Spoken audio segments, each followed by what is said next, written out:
르네상스 시대에 파올로 베로네세라고 하는 화가가 그린 가나의 혼인잔치라는 그림이 있습니다. 지금 화면에 보이는데요. 보시면 앞에 많은 사람들이 이제 결혼식 잔치를 하고 있죠. 그런데 이 화가는 물론 그 예수님을 중심으로 이제 그 잔치 자리에 모인 분들을 많이 그렸지만 그것보다 더 그 핵심을 삼은 게 그 뒷배경 하늘을 아주 청명하게 파란 하늘에 흰 구름이 있는 그런 그림을 아주 정중앙에 그것도 윗부분에 예수님 윗부분에 그려놓고 있습니다. 그래서 쭉 보면 그 그림은 그 하늘이 두드러지게 보이는 그런 그림입니다.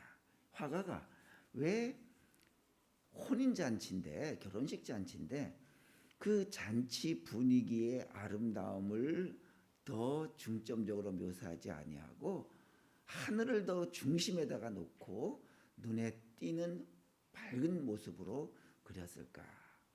화가의 의도가 분명합니다.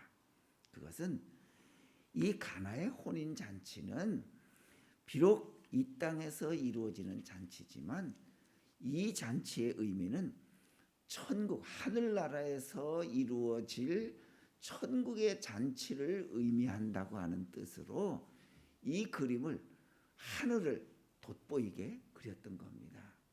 예수님께서 생전에 성경에는 뭐 기록되지 않은 것도 있겠지만 기록된 것만 보면 35번의 예수님의 기적이 성경에 기록되어 있습니다. 그런데 그 중에 첫 번째가 바로 이 가나 혼인잔치입니다. 이 첫 번째의 잔치는 바로 이 화가의 의미대로 우리가 장차 천국에 가서 우리가 받아 누릴 그런 잔치다. 그런 잔치의 의미라고 하는 것을 보여주고 있습니다. 곧 이 땅에서 기쁨을 주던 포도주가 떨어졌던 그곳에 포도주를 만들어서 기쁨을 주었던 예수님처럼 세상에서 기쁨과 희망을 잃고 가던 우리에게 바로 천국의 잔치를 우리에게 주겠다고 하는 약속.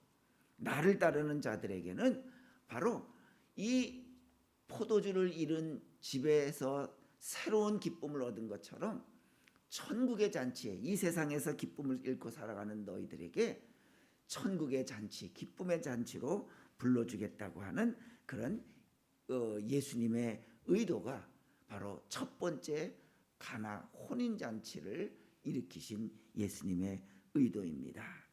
자, 이제 그러면 그 가나 혼인잔치 그 의미 우리 함께 봅니다. 먼저 보면 우리가 아시다시피 사실 첫 번째 기적은 좀 거창해야 되지 않을까요?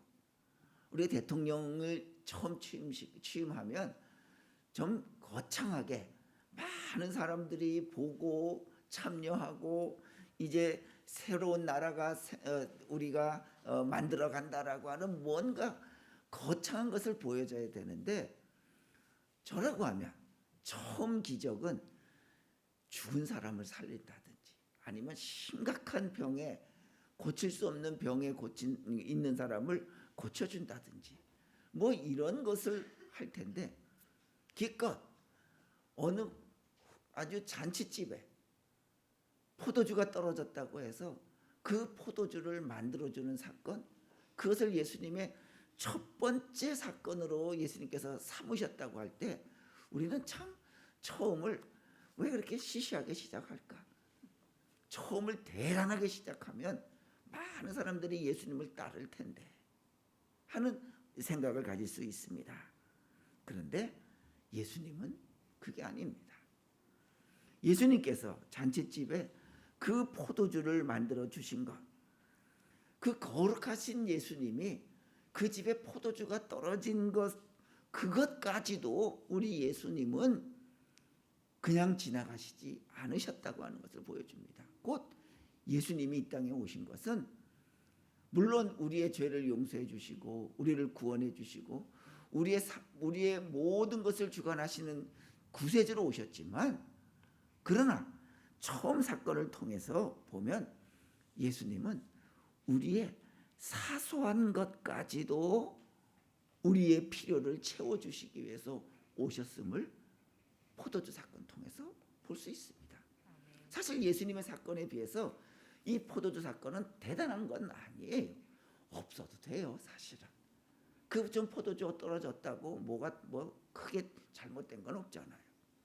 그러나 죽어가는 사람을 살린다고 하는 것은 대단한 업적인데, 이것은 나중이고, 이 모습, 그저 있어도 되는 것, 없어도 되는 것, 이 사소한 포도주를 예수님께서는 처음 기적으로 삼으셨다고 하는 것, 중요합니다. 우리는 그렇게 생각합니다. 예수님은 위대한 분이시니까 거룩한 일에만 관심 갖고, 위대한 분이니까 아주 위대한 일에만 관심을 갖고 계실 거다. 또 우린 가끔 그런 얘기도 합니다. 우리가 예수 믿는데, 신앙생활하는데 그게 왜 필요해? 뭐 이렇게 얘기할 수도 있습니다. 그런데 우리 기억해야 합니다. 우리 예수님은 우리의 사소한 부분에까지 참견하고 기억하고 필요를 채워주신다고 해요. 그래서 어때요? 성경에 보면 예수님은 참새 한 마리도 예수님 하나님의 허락 없이는 떨어지지 않는다고 할 만큼 참새 한 마리에도 관심 가지시고요. 우리의 머리카락까지도 세신대요. 그 머리카락 세는 게 뭐가 중요해요? 그만큼 우리의 세심한 부분까지, 일상적인 삶까지도 하나님께서는 책임져 주신다고 하는 겁니다. 그래서 우리는 기억해야 합니다. 내가 이런 것까지도 예수님께 기도한다고 하면 이거는 예수님을 귀찮게 해드리는 거야.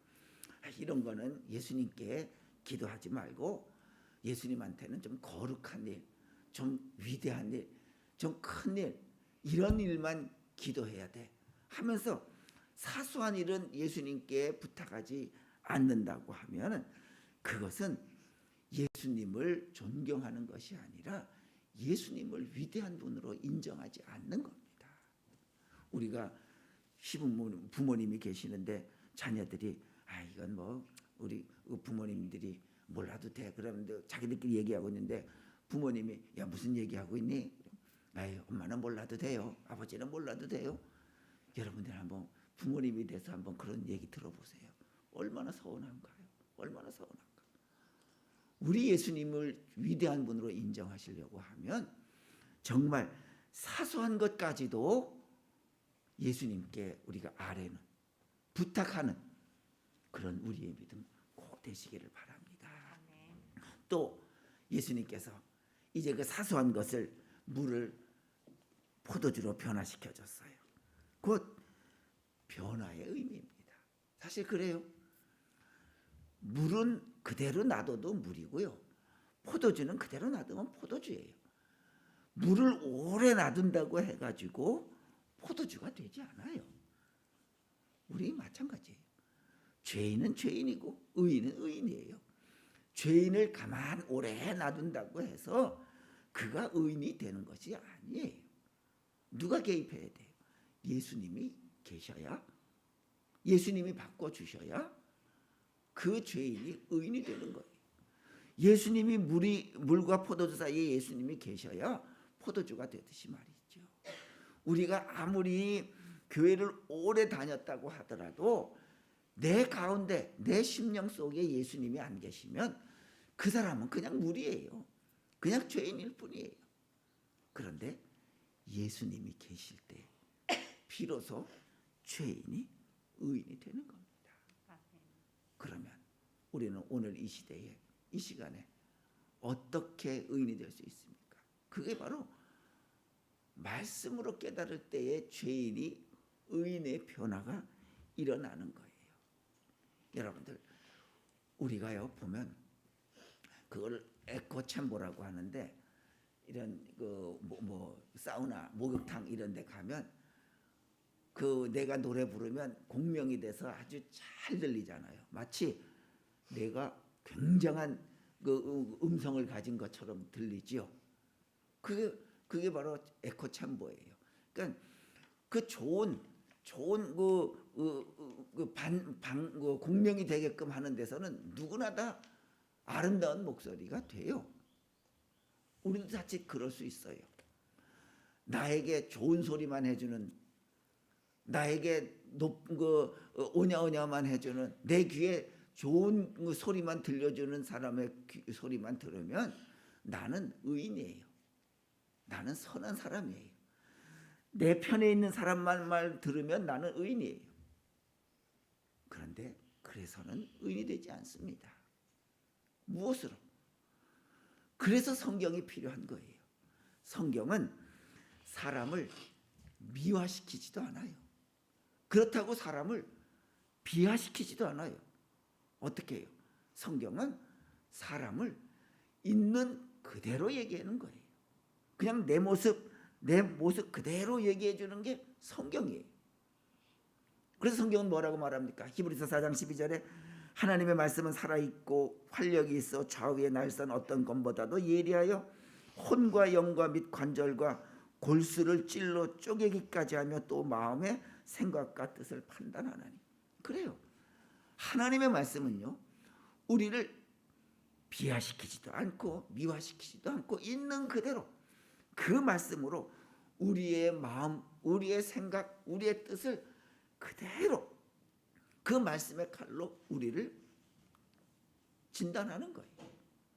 그렇기 때문에 우리는 하나님 안에서 이 하나님의 말씀으로 나를 비추어 봐야지, 누가 나를 좋은 소리 한다고 내가 좋은 사람 되는 거 아니에요. 오랜만에 저를 만난 제가 전에 있던 교회 교우들이 저보고 건강해 보입니다. 그건 건강해 보일 뿐이에요. 제 속에 나름대로 병이 있을 수 있어요. 나만이 알고 있는 병이 있잖아요. 근데 남에게 좋게 보인다고 해서 그게 나한테 뭐 도움이 돼요? 도움이 안 돼요.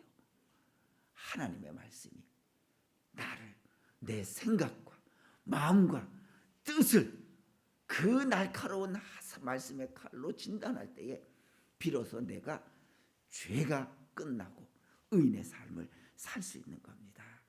이제부터 우리는 하나님의 말씀으로 나를 변화시키는 그런 우리가 되어야 됩니다. 그런데 그 변화를 누가 알아요? 오늘 말씀 9절 말씀에 보면 성경은 이렇게 말을 하고 있죠. 연회장은 물로 된 포도주를 맛보고도 어디서 났는지 알지 못하되 물도온 하인들은 알더라. 연회장이 신랑을 불러 말하되 사람마다 먼저 좋은 포도주를 내고 취한 후에 낮은 것을 내거늘 그대는 지금까지 좋은 포도주를 두었도다 하니라. 이 연회장은요, 이 아는 거예요. 불러가지고 아니 이 좋은 포도주를 어디서 났느냐? 이 연회장, 그 소위 말하는 그 연회를 주관하는 그 매니저겠죠, 팀장이겠죠. 그 사람은 알아요. 그 사람이 이 예수님께서 만든 포도주의 맛을 인정을 해주는 거예요. 야, 여태까지 다른 데 가보면 맨 처음에는 좋은 포도주 내다가 나중에는 맛이 떨어진, 다 취한 다음에 뭐 맛 떨어진 포도주 내도 괜찮은, 다 그래서 내는 거예요. 그런데 이 연회장은 알아요. 이 좋은 포도주가 어디서 났느냐 말이죠. 그 좋은 포도주의 가치를 아는 거예요. 여러분들, 우리도 마찬가지입니다. 내가 예수 믿고 변한 것, 난 이제부터 예수 믿어서 나는 변했어, 선한 사람이야, 우린 그렇게 자화자찬할 수 있어요? 아니에요. 그 변한 것을 누가 인정해 줬어요? 그 연회장, 그 팀장이 인정해 줬어요. 우리 변한 것을 누가 인정해 줘야 돼요? 남이 인정해 줘야 돼요. 우리의 천국의 연회장이신 예수님이 인정해 주셔야 내가 진정 변화된 것이지, 야, 나는 이제부터 교회 다니니까 예수 믿으니까 나는 이제 변화돼서 자기 스스로 자화자찬하면서 모든 사람을 다 가슴을 헤집고 다니면서 피를 흘리게 하는 사람도 없지 않아 있어요. 내가 변화된 것은 남이 인정해 줘야 돼요. 저 사람 정말 변했다, 정말 변했다. 그래요. 제가 있던 교회에 정말 그 부인은 열심히 믿는 권사님이 되셨는데 남편은 맞지도 않아요. 맨날 술 먹고 다 부수고 또 술 깨면 또 그렇게 착해요. 평생을 예수 믿을 것 같지 않아요. 그러다가 병이 걸렸어요. 근데 술을 못 먹어요. 그리고 나서 제가 신방 가서 이제 선생님 이제 교회 나오시죠. 그래서 예배 드리고 갔더니 얼마 후부터 교회를 나오기 시작해요. 얼마 후에 그 권사님이 그래요. 목사님, 우리 집에 기적이 일어났어요. 예수님은 물이 변해서 포도주가 됐는데 우리 집은요 그것보다 더 이상의 기적이 일어났어요. 맨날 술 먹으면 가구 부수고 뭐 가전제품 부수고 그랬는데 이제는 술도 안 먹으니까요 그 돈으로 가전제품도 사고 가구도 사고 물이 변해서 포도주가 된 역사가 일어났듯이 우리 집에는 우리 남편이 변하니까 그 돈이 변해서 가구가 되고 돈이 변해서 가전제품이 되는 그런 역사가 일어났어요. 여러분 그렇습니다. 이제 우리 삶에도 남이 인정해 줄 만큼 내가 변화된 모습 그런 우리의 믿음 꼭 간직할 수 있기 바랍니다. 자, 그런데 그 전에 어떤 역사가 일어났습니까? 7절 말씀해 볼까요? 예수께서 그들에게 이르시되 항아리에 물을 채우라 하신즉 아기까지 채우니. 자, 예수님께서 6항아리 되는데 있다 그랬죠. 6항아리가. 자, 그럴 때에 6절에 거기에 유대인의 정결 예식을 따라 두세 통 드는 돌항아리 6이 놓였는지라. 6개가 있어요. 거기다가 아기까지 채우라 그랬어요. 자, 근데 아기까지 채우니까 갖다 주라 그랬어요. 만약에 그 하인들이 꼭 6개 이 큰 통에 다 채울 필요 있나? 그저 5통만 채우거나 5통 반쯤 아니면 한 통마다 꼭 찰랑찰랑하게 아기까지 채우지 말고 그냥 적당히 한 3분의 2씩 채워서 다 한번 그 정도만 채워놓자. 그렇으면 성경은 아기까지 채우라는 말을 안 했을 거예요. 성경은 6항아리에 아기까지 채우라 그랬어요. 왜요? 그건 무슨 말입니까? 우리가 신앙 살아갈 때에 우리가 해야 될 몫이 있고요. 우리의 몫을 보시고 하나님이 이루어지시는 때가 있는 거예요. 만약에 6항아리가 있는데 아기까지 안 채워지고 한 조금 절반 정도 남겨놨다고 하면 아직도 물이 포도주가 안 됐을 거예요. 그런데 예수님 말씀대로 너희들 6항아리까지 찰랑찰랑하게 아기까지 채워놓으라. 채우는 순간 그게 어떻게 됐어요? 하인들이 아기까지 채우라 그래서 순종해서 아기까지 채우는 순간 나의 때는 아기까지 채우는 거예요. 그러면 하나님의 때는 언제예요? 아기까지 채운 것을 보시고 이제는 그게 하나님의 때로 넘어가서 그 아기까지 채워진 항아리의 물이 포도주가 되는 것. 바로 내 때가 아기까지 차야 그것이 하나님의 때로 넘어가는 거예요. 여러분들, 우리 혹시 지금까지 기도하다가 내가 이렇게 기도했는데 이렇게 열심히 기도했는데 왜 하나님이 안 들어주시나 하고 절망하고 기도를 놓아버리고 기도를 그쳐본 그런 기도 없습니까? 다시 시작해 보세요. 아직까지 아기가 안 찬 거예요. 5항아리 반이에요. 조금만 더 하면 되는데 아기까지 안 채워놓으니까 그때가 내 때가 돼야 그것이 어디로 넘어가요? 하나님의 때로 넘어가잖아요. 그런데 내 때가 타지도 않았는데 우리는 자꾸 하나님의 때로 넘어가서 해달라고 그러는 거예요. 이제부터 여러분들 기도하실 때 그래 내 기도가 이 아기까지 차도록 기도해야겠다. 그래서 기도할 때는요 3가지가 필요해요. 하나는 질이 있어요. 기도의 질이 중요해요. 하나님 내가 이 기도 들어주시면 이 기도가 응답되면 나의 삶을 하나님을 위해서 많이 헌신하고 싶습니다. 질이 있어요. 그 다음에 양이 있어야 돼요. 기도도 그냥 한 번 하고 2번 하고 그치는 것이 아니라 내가 그 양이 찰 때까지 아기가 찰 때까지 새벽에도 밤에도 하나님 앞에 나와서 기도하는 양이 필요해요. 그 다음에 3번째가 간절함이 있어야 돼요. 하나님, 이것이 있어야, 이 포도주가 있어야 이 잔치가 흥겨울 텐데 우리 집에 이 즐거움이 없습니다. 채워주십시오라고 하는 간절함, 질과 양과 간절함이 있을 때, 채워질 때 그게 어디로 넘어간다? 하나님의 때로 넘어가는 거예요. 이제부터 기도하다가 쉬지 맙시다. 아니, 쉰 기도가 있다고 하면 다시 시작해 보세요. 그 나머지 반, 그만 채우면 되는, 하나님이 기다리고 계시는데 말이죠. 이제 하나님의 때에 기도가 이루어질 수 있는 우리의 기도가 꼭 되시기를 바랍니다. 자, 그러면서 연회장이 뭐라고 말합니까? 9절 말씀에 이렇게 표현하죠. 10절에 말하되 사람마다 먼저 좋은 포도주를 내고 취한 후에 낮은 것을 내거늘 그대는 지금까지 좋은 포도주를 두었도다 하니라 그랬습니다. 자, 어때요? 처음에 먹던 포도주보다 더 좋은 포도주를 예수님은 만들어서 그 연회장에게 그리고 잔치 자리에 제공한 거예요. 예수님이 만든 것이 그 주인이 준비한 것보다 더 좋은 포도주, 더 맛있는 포도주를 낸 거예요. 그렇습니다. 여러분들, 건강한 믿음은 뭔지 아세요?